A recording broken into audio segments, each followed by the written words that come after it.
sualınıza cevap vermək istəyirəm ki, Amerikada İngilis dilisiz yaşamaq olar yoxsa yox? Bu 3 gün ərzində getdim öz şəhərimizdə, mən yaşayıram Washington DC-də, buradan getdim New York'a.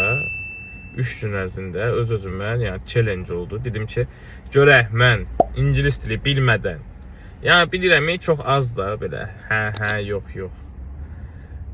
Görüm necə mən otpusq edə biləcəm, gəzə biləcəm, görə biləcəm, yəni bütün bu prosedurları həll edə biləcəm. Həqiqətən ya gördüm ki, belə İngilis dilinə əsas da elə də ehtiyac yoxdur. Niyə yoxdur? Çünki daha niyeti hamı bilir. Qalan məsələlərdə beyin işlədirsən, metrodur, əlində telefon var, Google Map-ə girirsən, hər şey var, göstərir hara getmək, gəlmək lazımdır. Parkinglərdir, street kodlarla girirsən, tiketlərdir, saytlarda alırsan.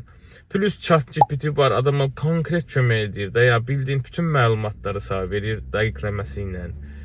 İnsanlar da bir-birinə kömək eləməyi sevir. Yəni ki, Google Prevod'dan, Google tərcümə application'dan istifadə edemedim.